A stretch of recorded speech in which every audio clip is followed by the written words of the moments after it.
Tigre rebels కి America support చేస్తుంది అంటున్నారు, ప్రభుత్వానికి చైనా లేదా రష్యా లేకపోతే టర్కీ, అంటే ఒకరిటు ఇట్లాంటి పరిస్థితి కనబడుతోంది. అటు ఇది కేవలం ఇందులో అమెరికా మాత్రమే ఇలా ఆయా దేశాల వ్యవహారాల్లో ఇన్వాల్వ్ అవుతున్నారంటే కాదని చెప్పొచ్చు. చైనా ఇంకా అంతకు మించిన ప్రయత్నాలు చేస్తోంది, అది అందరికీ తెలిసి. మీరు లాస్ట్ టైం కూడా అనేక సందర్భాల్లో మనం మాట్లాడుతున్నాం. అఫ్ కోర్స్ శ్రీలంకలో ఎట్లా ఇంటర్వ్యూన్ అవుతుందని మీరు ఎక్స్ప్లెయిన్ చేశారు. ఇప్పుడు ఫిలిప్పైన్స్ లో కూడా ఇట్లాంటి పరిస్థితి వచ్చింది. ఫిలిప్పైన్స్ లో సియరా మద్రే అనే ద్వీపంలో కోస్ట్ గార్డ్ ఆఫీస్ కి సంబంధించి వాళ్ళ సప్లైస్ ని ఆపే ప్రయత్నం ఈరోజు చైనా చేసిన పరిస్థితి. అఫ్ కోర్స్ చైనా తొత్తుగా ఉన్న ఆ దేశానికి అధ్యక్షుడే ఈరోజు చైనాను తిట్టే పరిస్థితిలోకి వచ్చాడు. దాని వివరాలు ఒకసారి తెలియజేస్తారా? ఫిలిప్పైన్స్ గురించి మనం అనేక సందర్భాల్లో మాట్లాడుకున్నాం కూడా.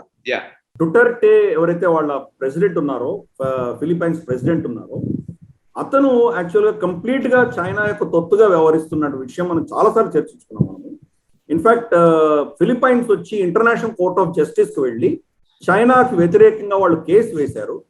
కేసు 2017లో వీళ్లకు ఫేవరబుల్ గా జడ్జిమెంట్ వచ్చింది.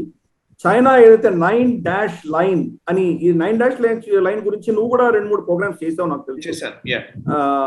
సో ఈ 9 లైన్ వాళ్ళ క్లెయిమ్ ఏదైతే ఉన్నదో, ఇది international law of the sea ప్రకారం ఇది నిలవదు, అంతర్జాతీయంగా సముద్రాలకు సంబంధించిన చట్టం ప్రకారం ఇది నిలవదు అని చెప్పి వాళ్ళు జడ్జిమెంట్ ఇచ్చి, ఇవేవైతే ఈ ప్రాంతాలని మీరు మీవి అని మీరు క్లెయిమ్ చేస్తున్నారో అది మీవి ప్రాంతాలు కావు, ఇవి ఫిలిప్పైన్స్ కి సంబంధించింది అని అప్పుడు జడ్జిమెంట్ వచ్చింది.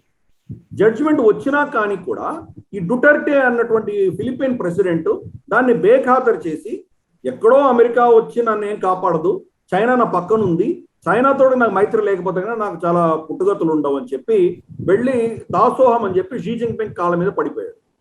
తనకు ఫేవరబుల్ గా వచ్చిన జడ్జిమెంట్ కూడా అతను రిజెక్ట్ చేశాడు.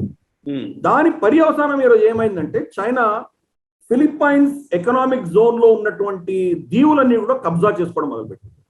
అక్కడ వీళ్ళు ఎయిర్ క్రాఫ్ట్ రన్వేలు కట్టుకోవడము, షిప్ హార్బర్లు పెట్టడం, ఇటువంటివన్నీ ఆర్టిఫిషియల్ ఐలాండ్స్ తయారు చేయడం, ఇవన్నీ చేశారు.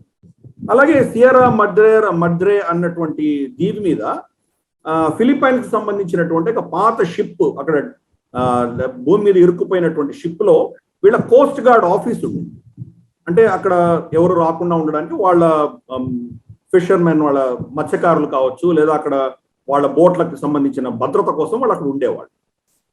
చైనా కోస్ట్ గార్డు చైనా యొక్క షిప్పులన్నీ కూడా చుట్టుపక్కల అంతా మోహరించి, ఈ దీవి యొక్క చుట్టుపక్కల మొత్తం మోహరించి ఫిలిప్పైన్స్ నుంచి ఆ దీవికి ఎవరు వెళ్లకుండా వాళ్ళు అడ్డుకున్నారు. అక్కడ కోస్ట్ గార్డ్ వెళ్ళి అక్కడ ఉన్నటువంటి సైనికులకు వీళ్ళు ఆహారం కానీ ఇంకేదైనా ఆయుధం కానీ నీళ్లు కానీ ఇవ్వడానికి వీళ్ళు వెళుతూ ఉంటే వాళ్ళ మీద చైనీస్ కోస్ట్ గార్డ్ షిప్ నుంచి వాటర్ క్యానన్, నీటి గన్నులతోటి వీళ్ళని దాడి చేశారు. వాళ్ళ మీద దాడి చేసి వాళ్ళు అక్కడి నుంచి తరిమి కొట్టారు. సో తరిమి కొట్టిన నేపథ్యంలో ఆసియాన్ దేశాలకు తర్వాత చైనాకు మధ్య ఒక సమ్మిట్ మీటింగ్ జరిగింది. ఇది అయిన ఘటన అయిన 1-2 రోజుల్లో జరిగింది. జరిగితే దాంట్లో డుటర్టే చైనీస్ షీ జిన్పింగ్ వ్యతిరేకంగా చాలా పరుషంగా మాట్లాడాడు. ఆయన కంప్లీట్ గా షీ జిన్పింగ్ తొత్తు అయినా కానీ కూడా తను కూడా తట్టుకోలేనటువంటి పరిస్థితి అక్కడ ఏర్పడింది చైనా చేసిన దౌర్జన్యం వల్ల. సో అతను షీ జిన్పింగ్ వ్యతిరేకంగా ఆయన చాలా పరుషంగా మాట్లాడేసరికి షీ జిన్పింగ్ తన రిప్లైలో డుటర్టే గురించి స్పెసిఫిక్ గా మాట్లాడకుండా ఆయన ఏం స్టేట్మెంట్ ఇచ్చాడంటే, మాకు ఈ సౌత్ ఈస్ట్ ఏషియాలో మేము మా ఇన్ఫ్లుయెన్స్ పెంచుకునే ప్రయత్నము, ఇక్కడ మా ఆధిపత్యం ప్రకటించుకునే ప్రయత్నం మేము చెయ్యము అని ఒక స్టేట్మెంట్ ఇచ్చాడు.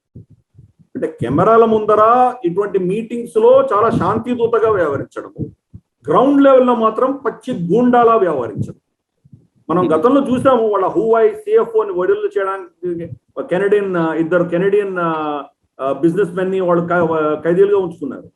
సో ఎక్స్చేంజ్ చేసుకున్నారు. అంటే ఒక గుండాకి చైనాకి ఏం తేడా లేదు. అటువంటి పనే ఫిలిప్పైన్స్ లో కూడా చేశారు వాళ్ళు. కానీ ఈసారి ఏమైందంటే అమెరికా ఫిలిప్పైన్స్ సపోర్ట్ గా వచ్చింది. 1951లో ఫిలిప్పైన్స్ కి తర్వాత అమెరికాకు మధ్యలో ఒక ఒప్పందం ఉన్నది. ఆ ఒప్పందం ప్రకారము ఫిలిప్పైన్స్ వాళ్ళ నేవల్ వెసల్స్ మీద ఏమైనా దాడి జరిగితే మేము వాళ్లకు మద్దతుగా వాళ్ళ సపోర్ట్ గా మేము రంగంలో దిగక తప్పదు, మా ఇద్దరు ఒప్పందం మేర మేము అక్కడ వచ్చి తీరాలి అని వాళ్ళు వార్నింగ్ ఇచ్చిన తర్వాత చైనా ఒక్క అడుగు వెనక్కి వేసింది. ఏం చేసింది? ఈ ఫిలిప్పైన్స్ కోస్ట్ గార్డ్ సియరా మద్రా దీవి మీదకి వెళ్ళి వాళ్లకు అక్కడ ఉన్నటువంటి సైనికుల్ని వెనక్కి తీసుకొని కొత్త సైనికుల్ని అక్కడ పెట్టి వాళ్ళకి కావాల్సిన ఆహారము ఇంకేదైనా మందు సామాగ్రి ఏమున్నాయో అవన్నీ రెప్లెనిష్ చేసి మళ్ళీ వెనక్కి వచ్చారన్నమాట. ఇదంతా కూడా చుట్టూతున్న వాళ్ళ Coast guard, Chinese Coast guard, Chinese trawlers, వాళ్ళ షిప్పింగ్ ఇవన్నీ కూడాను అబ్జర్వ్ చేస్తున్నాయి. అంటే వీళ్ళని అటాక్ చేయలేదు, కానీ వాళ్ళ చుట్టూతున్న ఒక వలయంగా పన్ని వాళ్ళు కాపు కాస్తూ ఉన్నారు. చాలా ఉద్రిక్త పరిస్థితి అక్కడ ఉన్నది. ఇది చైనా చేస్తున్నటువంటి గుండాగర్ది.